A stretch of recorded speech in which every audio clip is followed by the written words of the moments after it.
वंदो सतगुरु चरण को, करूँ सुप्रेम प्रणाम। अशुभ हरन मंगल करन, धनी श्री देव चंद्र जी नाम।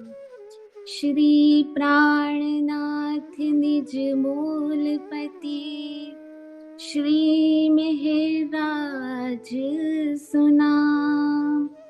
तेज कुंवर श्यामायुगल,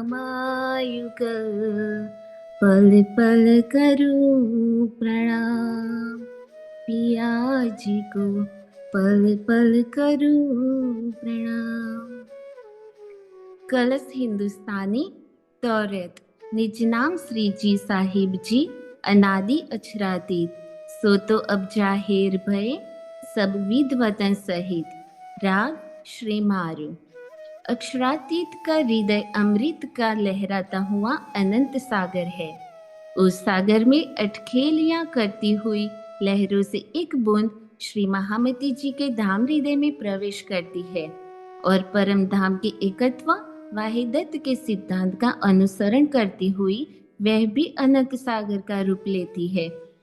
परम धाम की आत्माओं को जागृत करने के लिए श्री महामती जी के धाम हृदय में विद्यमान अमृत सागर से अलग अलग अमृत कलश घट भरने लगते हैं। प्रत्येक घट से एक मधुर स्वर लहरी गूंज रही है। परम धाम की आत्माओं, यदि तुमने मेरे एक बूंद का भी रसास्वादन कर लिया तो तुम्हारे हृदय में भी अक्षरातीत का सिंहासन जगमगाने लगेगा।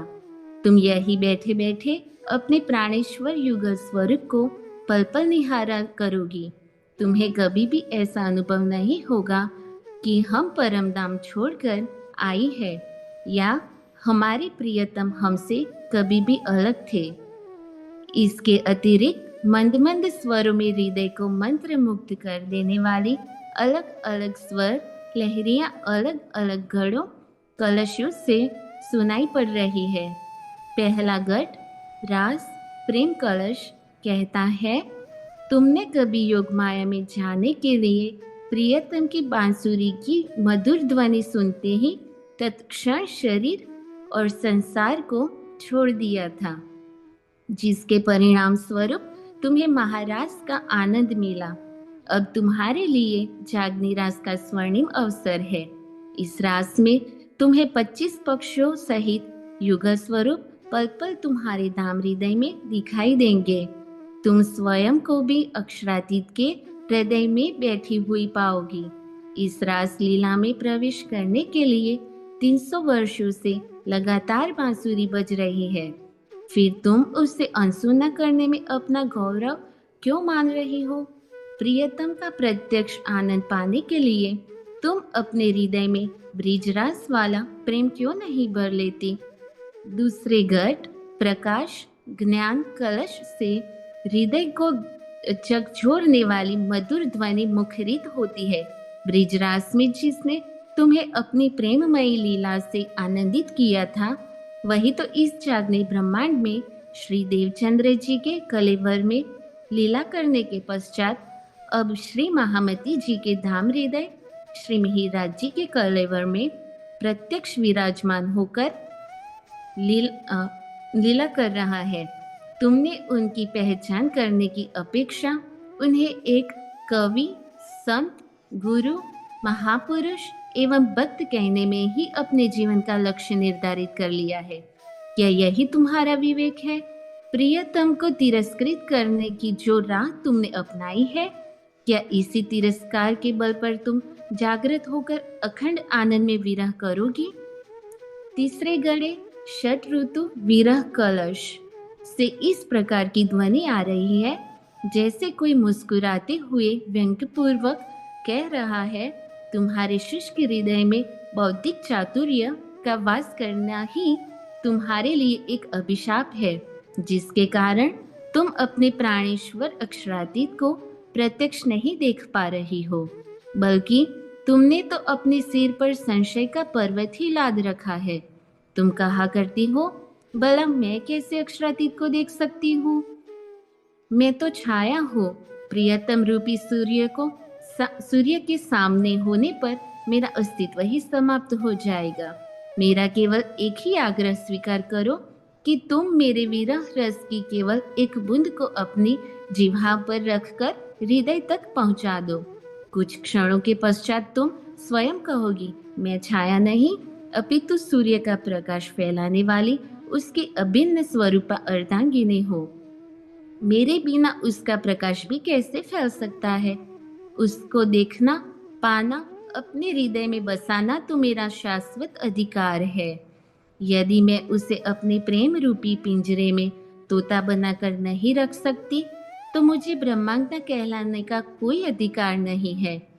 चौथा गड़ा, कलश, पूर्ण समर्पण, कहता है भले ही मेरा आकार छोटा है किंतु तीनों गढ़ों के ऊपर मैं विराजमान हूँ। मेरे कारण ही सबको कलश कहलाने की शोभा मिली है। हम चारों का समूह वृहद कलश है जो एक रूप होकर एक ही कलश अर्थात मेरे मेरे रूप में शोभा दे रहा है।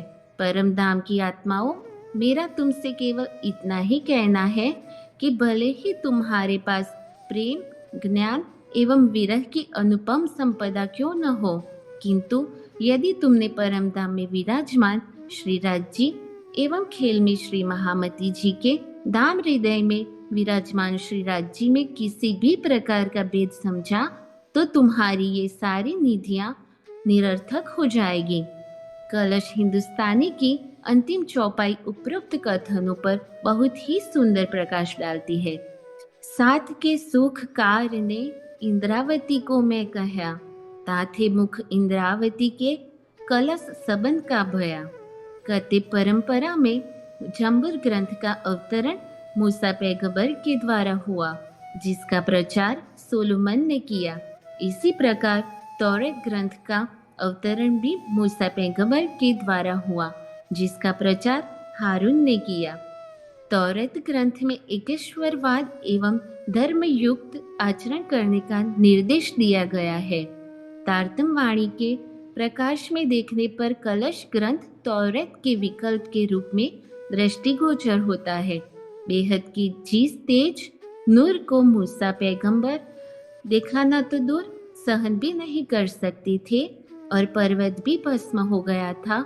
उस तेज से भी परे परम धाम में विराजमान अक्षरातीत का साक्षात स्वरूप हमारी आत्मा के धाम हृदय में बस जाए और हम उससे आनंदित हो, यही इस कलश ग्रंथ के अवतरण का मुख्य उद्देश्य है। यह कलश ग्रंथ सर्वप्रथम सूरत में विक्रम संवत 1733 में अवतरित हुआ जिसका हिंदुस्तानी भाषा में रूपांतरण विक्रम संवत 1736 में अनूप शहर में हुआ। कलश हिंदुस्तानी में महामती जी की छाप है जबकि कलश गुजराती में इंद्रावती की छाप है। अब प्रस्तुत है कलश ग्रंथ की अमृतमयी स्वर लहरियों की मधुर गूंज। प्रणाम जी।